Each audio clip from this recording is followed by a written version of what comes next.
तो दोस्तों, एक और नया दिन और मैं बलजीत परमार हाज़िर हूँ एक नई कहानी, एक नया किस्सा लेकर।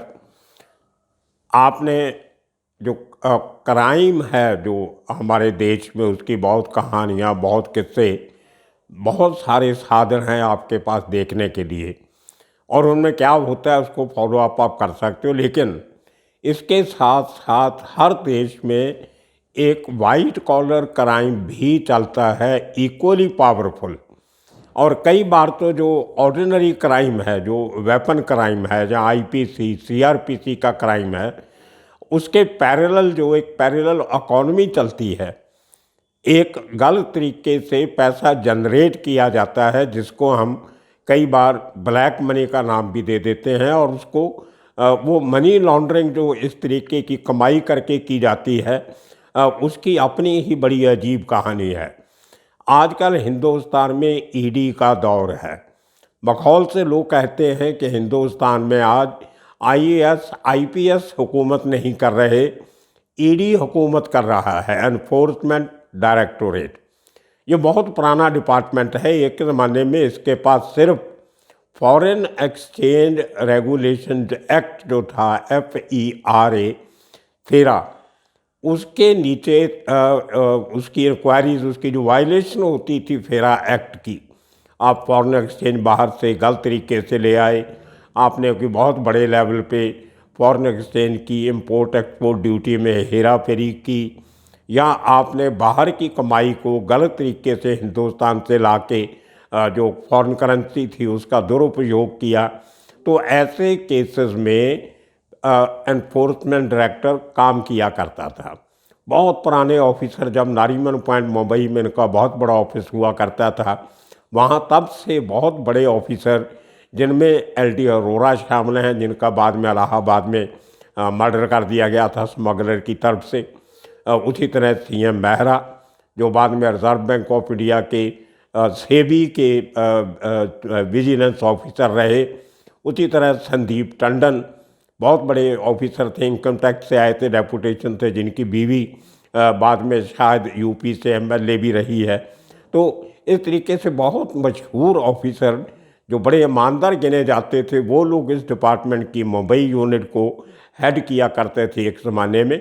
और मुझे याद है उन दिनों में एक केस जो सबसे ज़्यादा चर्चित हुआ था, वो उस ज़माने के एक बहुत बड़े क्रिकेटर, मैं उसका नाम नहीं लूँगा, वो आज दुनिया में नहीं है, बहुत बड़े क्रिकेटर, बहुत बड़े क्रिकेटर थे, हिंदुस्तान क्रिकेट टीम के मेंबर थे, शायद कैप्टन भी रहे।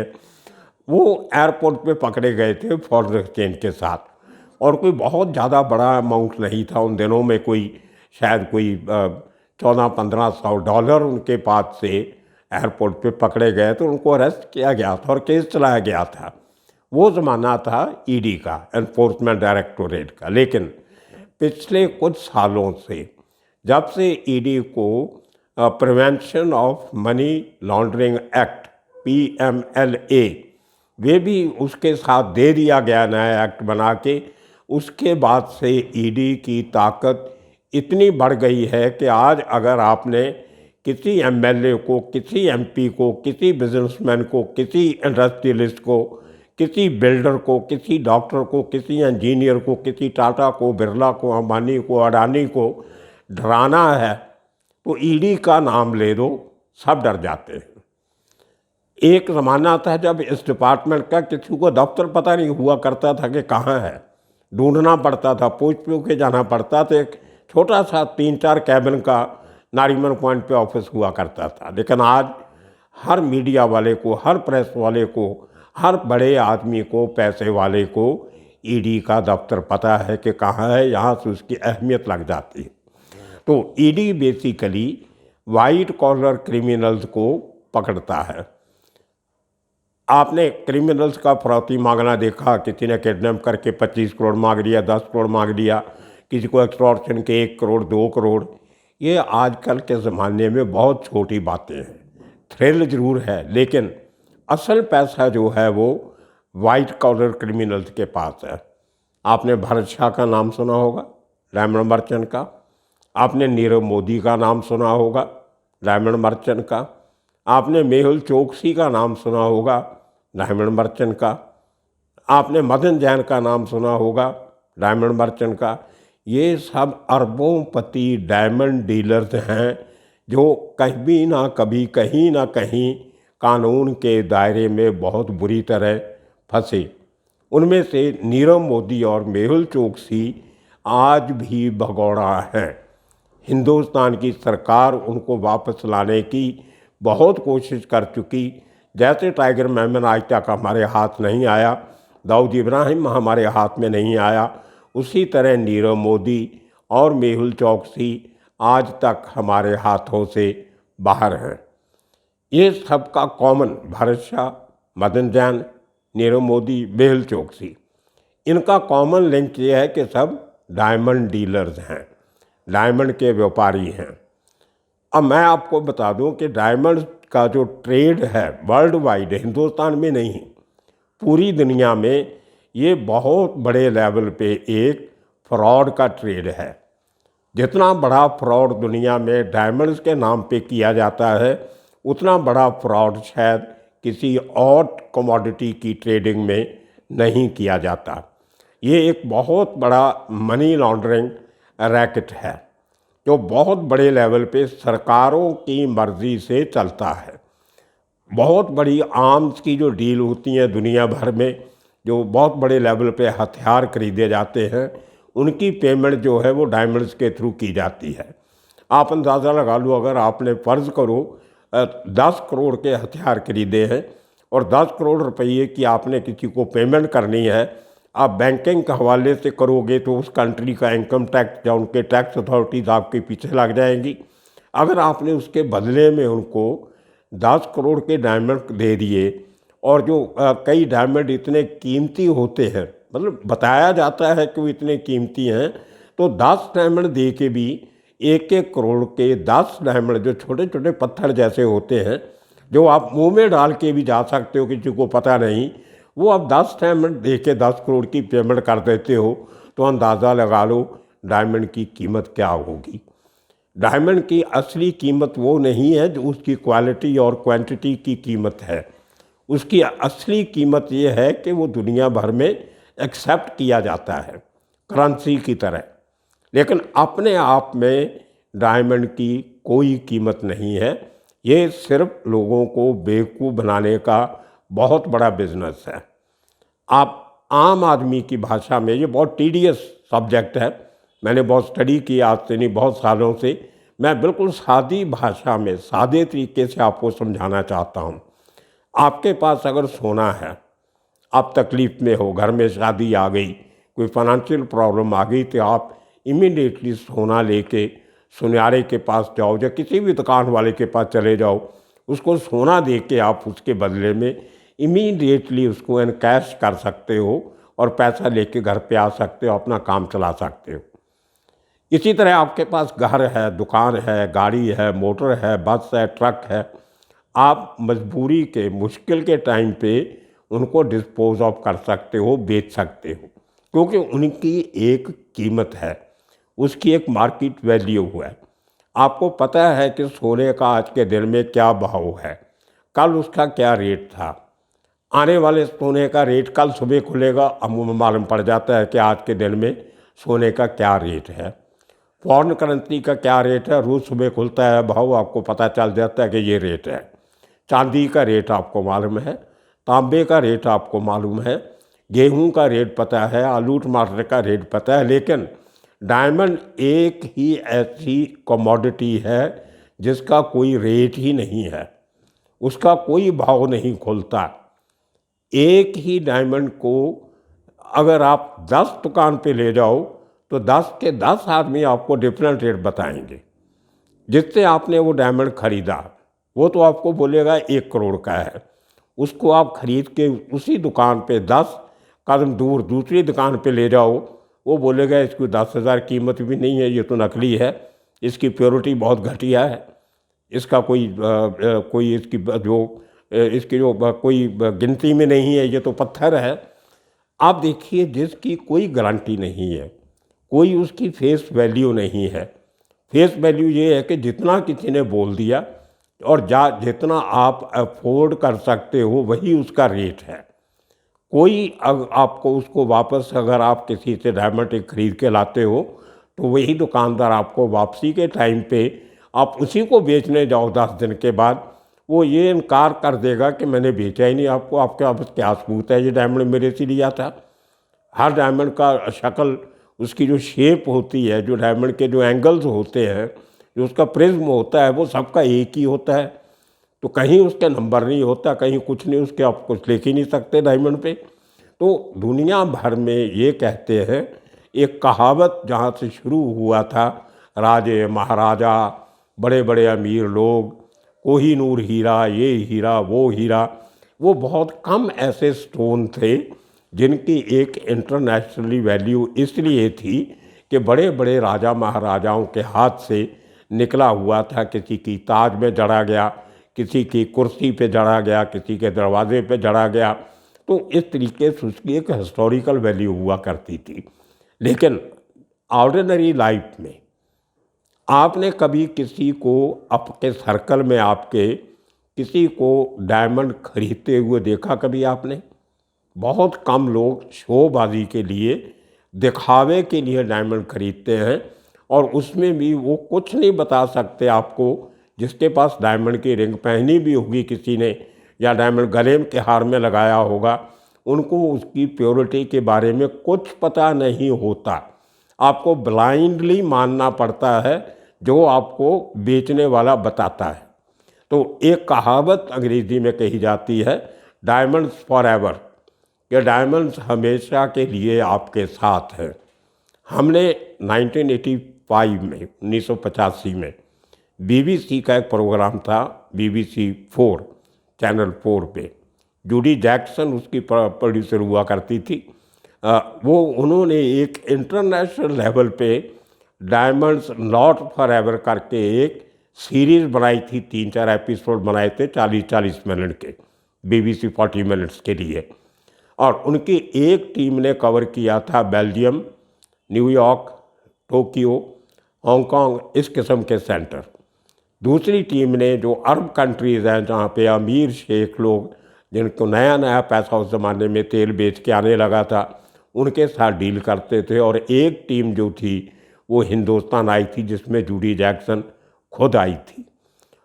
मैं उनका इंडिया का रिसर्चर था, पूरा हिंदुस्तान का काम सारा उस BBC डॉक्यूमेंट्री के लिए मैंने किया। और पूरी उनके जो 3-4 लोग आए हुए थे, उनके साथ हमने मुंबई, सूरत, अहमदाबाद, बड़ौदा, ये जो सेंटर थे जहाँ पे डायमंड्स का सेंटर गिना जाता है, मुंबई इंक्लूडेड, तो उसमें हम लोग उस ज़माने के जो 4-5 बड़े जो डायमंड डीलर थे, जिनमें भरत शाह एक था, जतन मेहता दूसरा था, इनके ऑफिस में जाके, भरत शाह के ओपेरा हाउस वाले ऑफिस में, प्रसाद चैम्बर में, और जतन मेहता का नारीमन पॉइंट पे ऑफिस में जाके, जहाँ पे वो डायमंड्स को कट करते थे, पॉलिश करते थे, वो यूनिट्स हमने पूरी देखी, उनकी वीडियोग्राफी की BBC की टीम ने, और वो पूरी डॉक्यूमेंट्री हमने बनाई। अब देखिए डायमंड चीज़ क्या है। हिंदुस्तान में तो डायमंड होता नहीं। आंध्र प्रदेश में एक ज़माने में कुछ खान थी पुरानी, वहाँ से भी कुछ नहीं निकलता, ना सोना निकलता है ना डायमंड निकलता है। ये दोनों चीज़ें आज के दिन में हिंदुस्तान से बाहर आती हैं। डायमंड सबसे ज़्यादा अफ्रीका के जो साउथ अफ्रीका, मोज़म्बिक, कॉन्गो, ये रोडेशिया, जिसको आजकल कुछ जिम्बाब्वे नाम रखा हुआ है, इस किस्म के जो अफ्रीकन कंट्रीज़ है, वहाँ से ज़मीन से निकलता है पत्थर, रॉ डायमंड उसको बोलते हैं, बड़े बड़े पत्थर की शेप में। और उसको अब उसके बाद उस रॉ जो डायमंड होता है, क्योंकि उसको तराशने की और पॉलिश करने की टेक्निक जो है, वो हर आदमी उसको कट और पॉलिश नहीं कर सकता है। तो हिंदुस्तान जो है वो दुनिया का एक ज़माने में, अब नहीं रहा, सबसे बड़ा कटिंग एंड पॉलिशिंग एजेंट था डायमंड्स का। तो डायमंड की सबसे बड़ी जो होलसेल मार्केट है वो बेल्जियम में है, एंटवर्प जिसका नाम है। तो एंटवर्प से वो पूरे का पूरा जो रफ डायमंड्स हैं वो दुनिया भर में एक्सपोर्ट किए जाते थे। चाइना में जाते थे, इज़राइल में जाते थे, लंदन में जाते थे। लंदन में एक डायमंड बॉर्स हुआ करता था जो इसकी काफ़ी रेट वगैरह खोलने में उसकी हेल्प करता था। तो पहली बार जो डायमंड की जो खोज की गई थी वो भी लंदन के एक जो एक टूरिस्ट था जो साउथ अफ्रीका गया था, उसका नाम भी शायद एक क्रिकेट का एक फील्डर था बहुत बड़ा, मुझे याद आ जाएगा अभी। तो उसके फोर फादर थे जो वो वहाँ पे गए थे, उन्होंने सोना और डायमंड को खोजा था।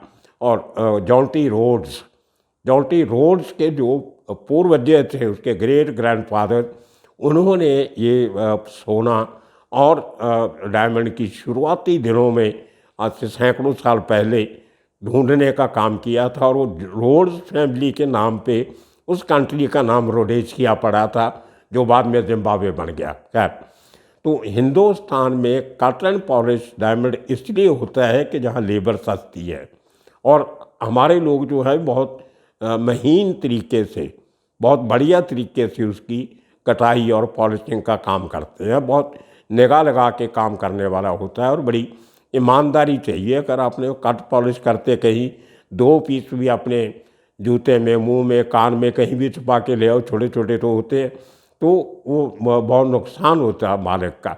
तो ये फैमिली दर फैमिली चलते हैं, पुश्त दर पुश्त लोगों का काम, जिनको ट्रेन किया जाता है।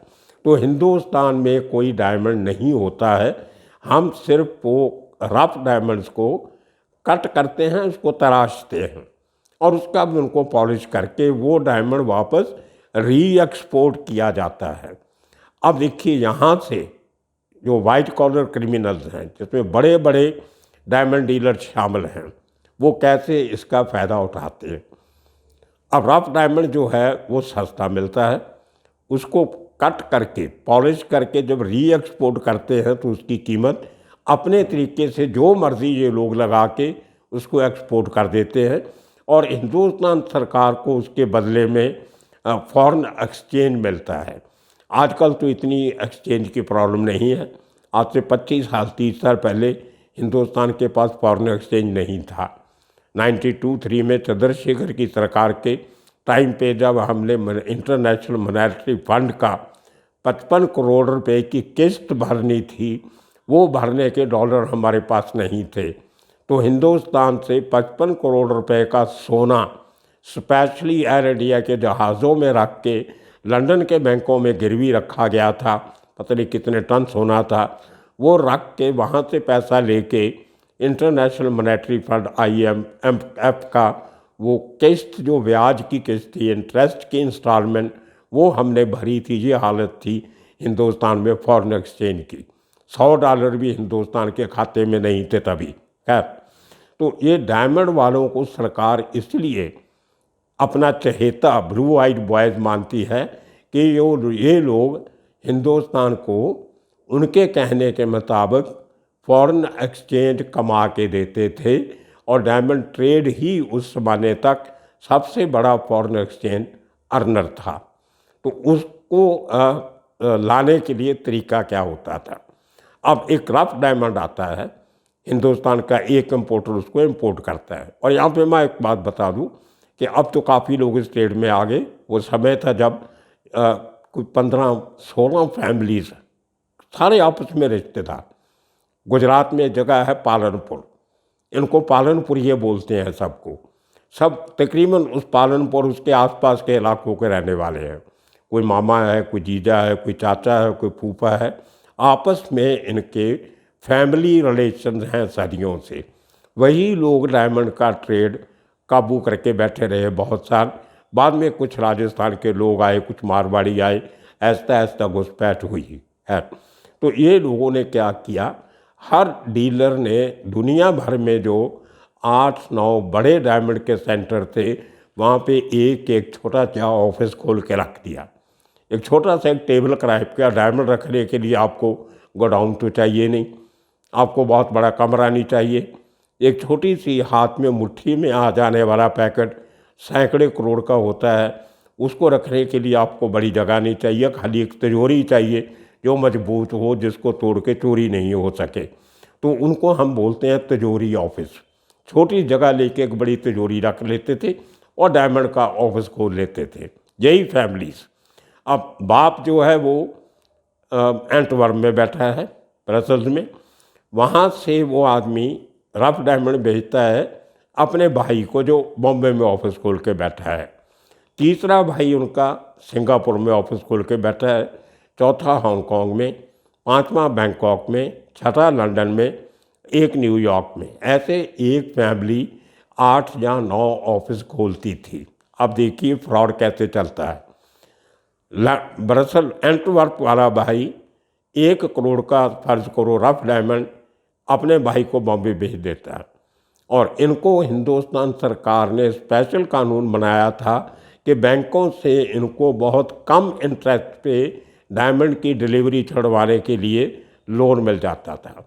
जब हम आप जैसे मेरे जैसे गरीब लोगों को घर बनाने के लिए 8-9% का इंटरेस्ट देना पड़ता था, इनको 3.5% पे लोन मिलता था डायमंड की डिलीवरी छुड़वाने के लिए। और मार्केट में जो इंटरेस्ट रेट था ओपन मार्केट में वो 35 से 40% चलता था। अब देखिए फ्रॉड कैसे होता है। वो पैकेट जो आया बॉम्बे, उसको ये लोग कट पॉलिश करके बहाना लगा के उसको 1 करोड़ के ऊपर 1 करोड़ का लोन लिया स्टेट बैंक ऑफ इंडिया से या पंजाब नेशनल बैंक से। वो पैसा अंदर कर लिया, बाहर भेजना है 3 महीने के बाद या 6 महीने के बाद। वो डायमंड कट करके 1 करोड़ की कंसाइनमेंट पे 10 लाख का इंटरेस्ट कीमत बढ़ा के वही पैकेट जो रफ डायमंड कट करके उसको साफ किया, पॉलिश किया, उसको अपने ही ऑफिस में सिंगापुर भेज दिया। सिंगापुर से 1 करोड़ से उसने सिंगापुर के बैंक से लोन लिया डिलीवरी चुराने के लिए। सिंगापुर से वही पुड़िया खुलती भी नहीं थी, बंद का बंद पैकेट, सील बंद, सिंगापुर से हांगकांग चला जाता है। हांगकांग में उसी पैकेट से और लोन लिया जाता है, वहाँ इंटरेस्ट रेट वैसे कम है कुछ कंट्रीज़ में। तो ऐसे एक पैकेट पे 1 करोड़ के पैकेट पे 10 करोड़ रुपए का लोन डिफरेंट बैंकों से उठा लिया जाता है। अब देखिए कितने कमाल की बात है, एक चीज़ पे 9 डिफरेंट बैंकों से 8 डिफरेंट बैंकों से डिफरेंट कंट्रीज़ में लोन ले लिया जाता है, जिसको इंटरनेशनल मार्केट में घुमाया जाता है। 3.5% आपने इंटरेस्ट देना है, और उसमें आप 10 करोड़ 20 करोड़ 40 करोड़ रुपया आप हिंदुस्तान की इकॉनमी में इन्वेस्ट कर देते हो, शेयर बाज़ार में, या बिल्डर के पास, या फिल्म इंडस्ट्री में जैसे भरत शाह करता था चोरी चोरी चुपके चुपके। तो इन लोगों ने ऐसे वहाँ से 40% इंटरेस्ट लेना, 3.5% पे पैसा लेके 40% पे फिल्म इंडस्ट्री को लोन दे देते थे। अब 1 करोड़ के डायमंड पे आपने 9 करोड़ इकट्ठे कर लिए। इस तरीके से ब्लैक मनी जनरेट करके जब उसको वापस करना है तो सारी इंटरेस्ट की कमाई करके वो जो बैंक से लोन लिया होता तो वापस कर दिया जाता था। इसको कहते थे पुड़िया घुमाना। जो डायमंड की एक पुड़िया होती थी उसको घुमाते थे पूरी दुनिया में और वो लोग खरीदते थे। अब देखिए जिस डायमंड को नंगी आँख से परखने वाले लोग पूरी दुनिया में आज के दिन में भी 25 से 30 हैं, उसके ज़्यादा नहीं है। अरबों की पॉपुलेशन है दुनिया की, उसकी परख करने वाले जो पारखू होते हैं वो 25 से 30 लोग हैं। बाकी मशीनों से उसकी परख पड़ताल की जाती है कि उसकी प्योरिटी कितनी है और उसकी प्योरिटी के हिसाब से कीमत क्या लगाई जाएगी। तो वो प्योरिटी जो है वो खाली उनको ही पता होती है। आपने कभी बता दीजिए किसी से बात करके, आप जितने लोग सुन रहे होंगे देख रहे होंगे, क्या कभी किसी ने डायमंड की प्योरिटी आज तक पता चली? नहीं। तो इसी तरह से जो सबसे बड़े भगौड़े हुए हैं वो डायमंड ट्रेड से हुए हैं। हज़ारों करोड़ों रुपया बैंकों का लेके बाहर इन्वेस्ट कर दिया, अपने काम में लगा दिया, बैंकों का लोन वापस नहीं किया, फ्रॉड किया। और उसने नीरव मोदी आपको मालूम है, मेहुल चौकसी आपको मालूम है, इसी किस्म के और दर्जनों लोग हिंदुस्तान से भागे हुए हैं, बैंकों का पैसा खा के बाहर भेज के सब वहाँ आराम से बैठे हैं, उनको कोई पूछने वाला नहीं है। ये एक आपको वाइट कॉलर क्राइम की आज एक एग्जाम्पल मैंने दी है, एक उदाहरण दी है। इसी तरह बहुत सारे बड़े लेवल पे इंपोर्टर एक्सपोर्टर जो फ्रॉड करते हैं, तो आम आदमी को पता नहीं चलता, असली देश के दुश्मन वो हैं। किसी ने किसी को मार के धमकी दे के 2-4 लाख कमा लिया, वो बड़ा क्राइम नहीं है। ये क्राइम जो हिंदुस्तान की इकॉनमी को खोखला कर रहा है, ये लोग देश के सबसे बड़े दुश्मन हैं। आने वाले दिनों में इस किस्म की और किस्से कहानियाँ लेके फिर हाजिर होंगे। तब तक के लिए आप सबका शुक्रिया, धन्यवाद।